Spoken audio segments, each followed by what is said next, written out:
might have bumped into them, It was really good money. I have to carry up this burden. interacted with them, They might be uncomfortable. I feel a lot like loneliness. or even worked with them. I honestly don't think that we have it easy. The rising of costs is just something that we couldn't expect. But do we really see them? What are they hiding? This is Beyond Plain Sight. Right now, a simple cai png will already cost close to $4. I'll get like 2 veggie, 1 meat. My grocery bill has increased by 20%. My rent is going to increase by about 15%, which translates to around $300. So date nights, we usually try to stay at home. Of course, I can't do that all the time, right? Later I got no more girlfriend. So whenever I take my girlfriend out for meals, right, I will try to search for deals, like 1 for 1 or even like 20 to 30% discounts. Okay, I got a car. Let's go. It's a Friday. Hello. Hello. Diner, Sherry Diner. And I'm hanging out with a different crowd, Millennials. How often do you go out to socialize? Weekly or every other week, we will check out like what new restaurants and bars. We spend about 100-ish per pax for dinner and drinks when we go out, yeah. And to be honest, that amount is quite okay for me because it includes drinks. We came by private hire car just now, and you told me in the car that that's actually your preferred mode of transport. How much do you spend a month? I actually take Grab like 99% of the time when I have to leave my house. It used to be like closer to $700-800 a month. I'm trying to cut down. I just got used to convenience. Like I cannot imagine having to wake up 2.5 hours earlier now anymore. So it's become part of your lifestyle? Yes, yes. What about savings? Do you put money aside? Yeah, I try to put like the recommended amount, which is about 20% of the income. I feel like I've done pretty well, like ever since I graduated, but recently my dog fell sick, so he basically wiped out like most of my savings. I spent an entire day with Joey to look at where her money goes. Apart from wining and dining and private hire cars. So what's next? I'm going for a Muay Thai class, so I have a personal trainer and it helps me stay consistent with like my fitness. Throw in her groceries and other daily necessities, Joey spends up to 3,000 Singapore dollars a month. But you see, her monthly pay isn't fixed. Like many her age, Joey has chosen to be a gig worker. Which means while she's her own boss, her pay fluctuates according to the projects she gets. So, what's really beyond the surface? In the US, 6 in 10 young adults are worried they will never meet their financial goals due to the rising costs of living. In the UK, inflation and slow wage growth are forcing some young adults to move back home. So, how are our young adults faring in Singapore? My morning coffee with milk at the hawker centre is up about 10 cents. Groceries for my family of 5 is $53 more a month now. If I choose to eat out, my plate of chicken rice is up 30 cents.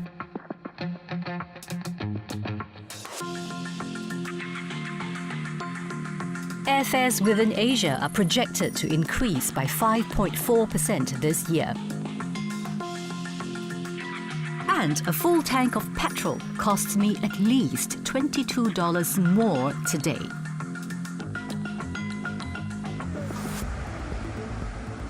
Inflation in Singapore hit 7% in 2022, the highest in almost 14 years.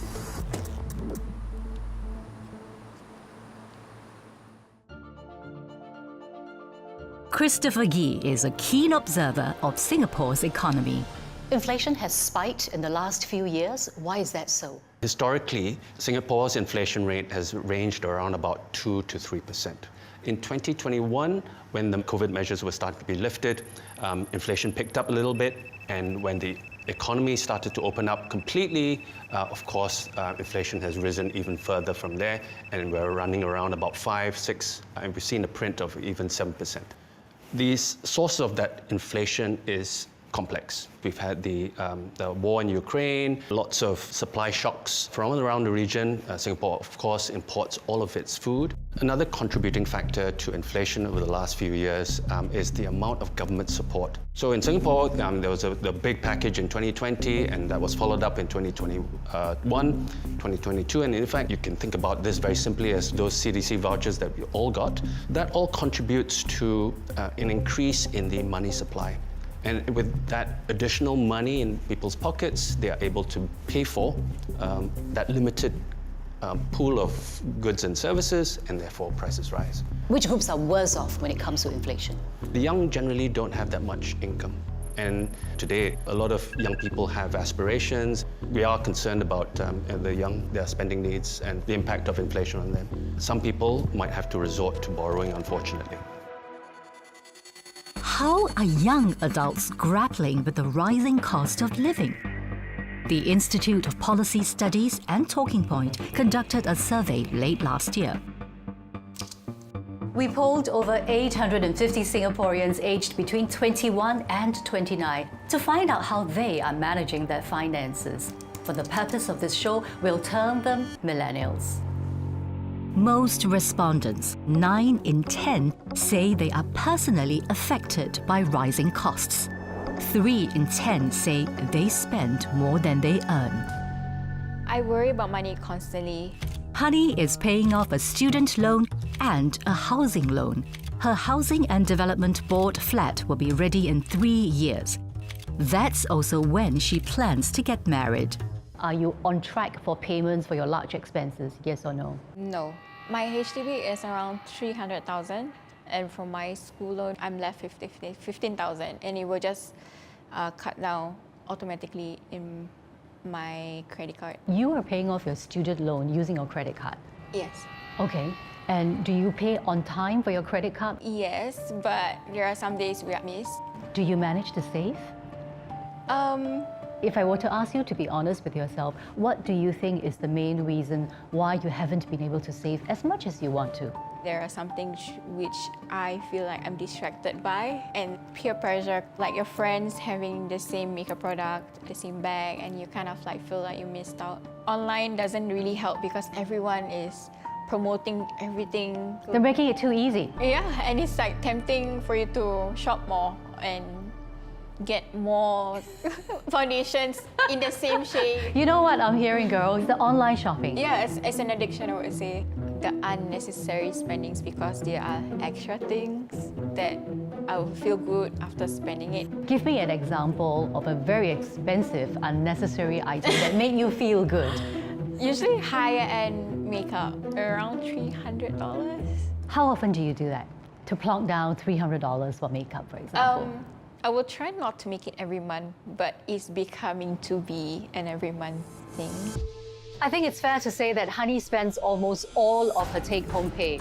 Every month, she also puts at least $900 on her credit card on shopping and eating out.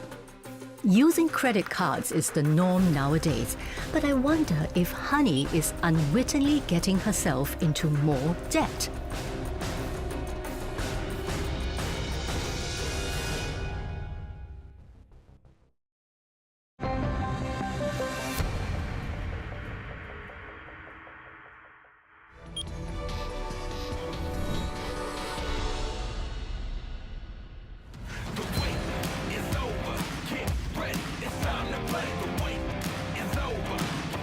This game console didn't cost me anything.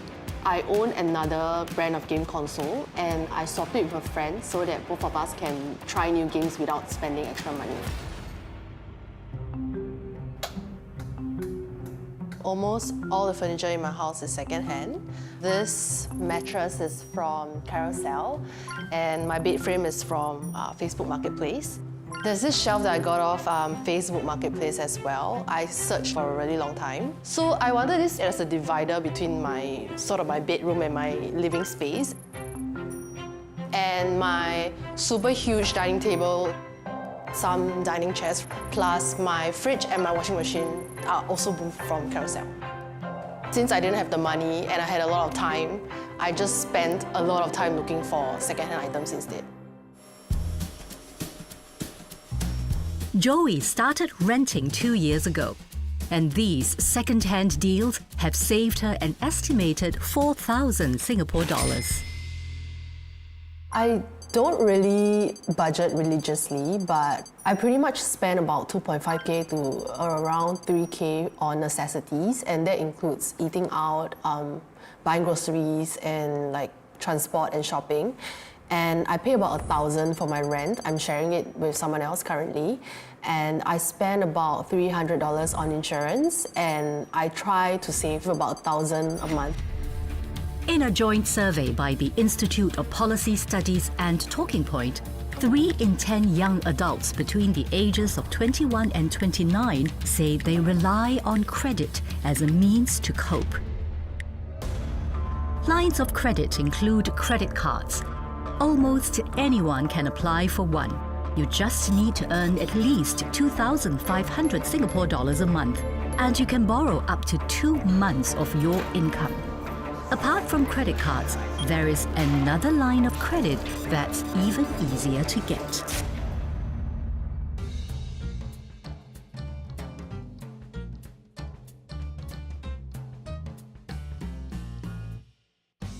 It's very seamless, convenient, and very easy to use. And I do need an eyebrow pencil, so let me show you. I enter the app and I search out the makeup shop that I want to find my brow definer, and I click checkout, and automatically Otomi splits my payments. Buy Now Pay Later is just as its name suggests. This payment method allows Honey to pay for a third of her purchase upfront, which is $15 today, another $15 a month later, and the last $15 a month after that. There are no extra or hidden costs. So I bought this jacket a month ago using Otomi, my makeup products. This perfume, hydrating spray, cleanser, mask. I've been using it Buy Now Pay Later since 2 years ago. There's other options. Instead of just Otomi, I would say Grab Pay Later, but Grab Pay Later is more for my rides. My favorite thing about Buy Now Pay Later is that I don't have to pay in one go during the month itself, so I can really split my costs. Whereas credit card payments is a monthly payment, and if you miss the payment, you would incur charges. The use of Buy Now Pay Later, or BNPL services, has been on the rise. In 2020, there were 114 million Singapore dollars worth of transactions recorded. In 2021, that went up to a whopping 440 million Singapore dollars. That's an almost 4 times increase in just 1 year.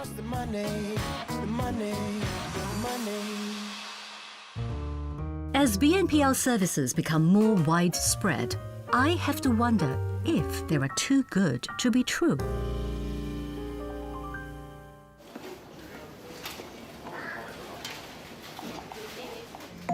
One expert feels that young adults are not as financially literate as they should be.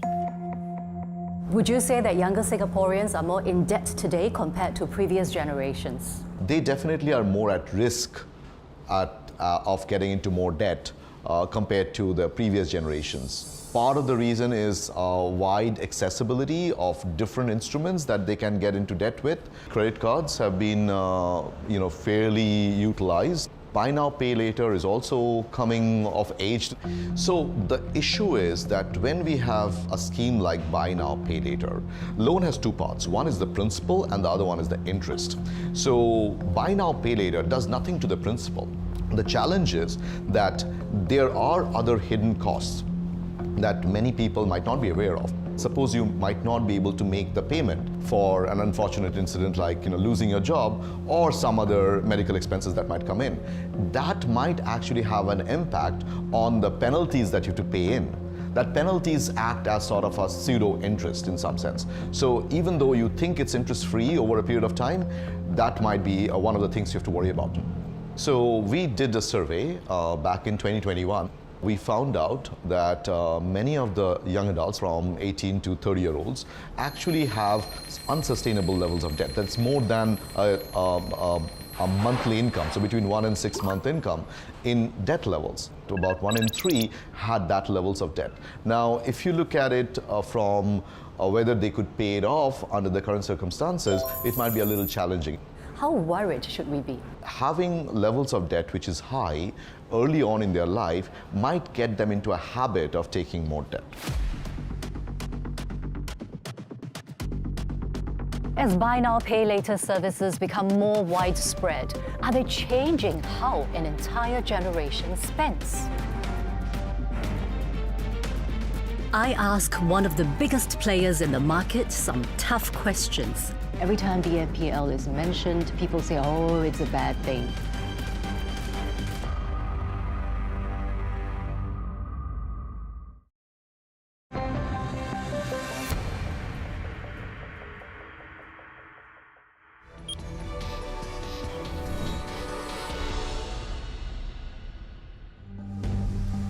Young adults are at risk of getting into more debt today compared to previous generations due to easily accessible lines of credit. An emerging popular service? Buy now, pay later.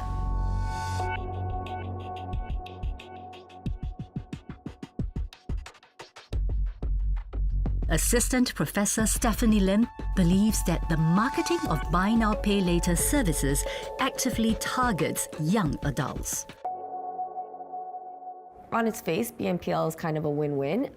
It can help retailers sell more volume, and it can give consumers access to products that they weren't able to afford before. As BNPL services get more popular, how do you think it will impact the spending habits of young people? A lot of the messaging in the advertisements are specifically geared towards younger consumers and trying to change a little bit the mindset of the consumer so that they feel that they can engage in self-indulgent spending.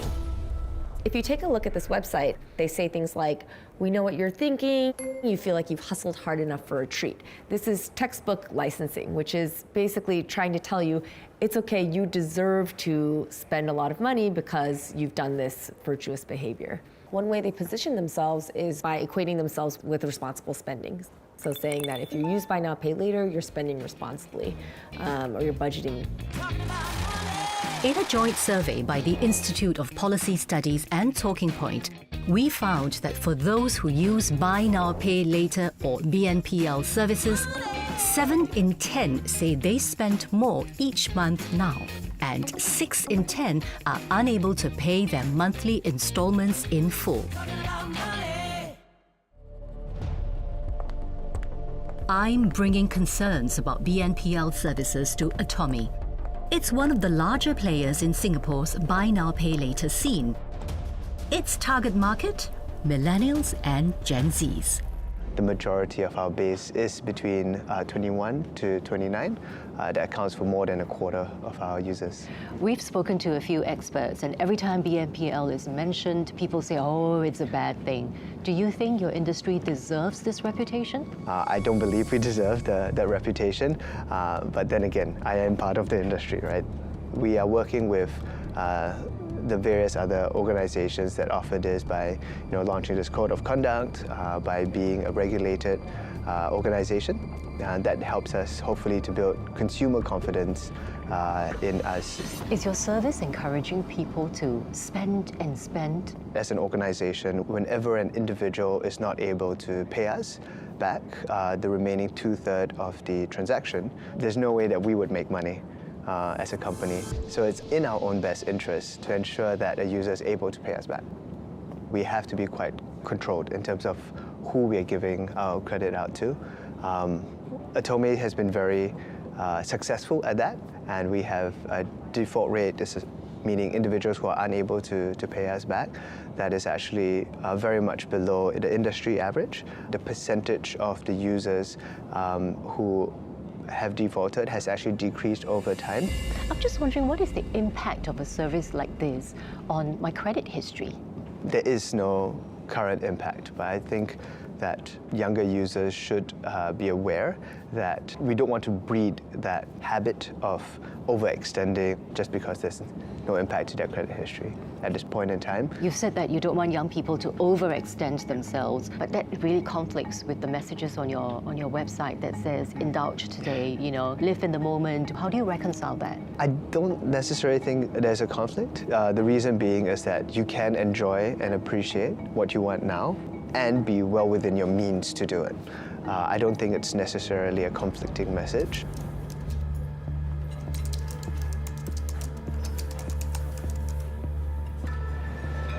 A code of conduct for BNPL providers kicked in late last year.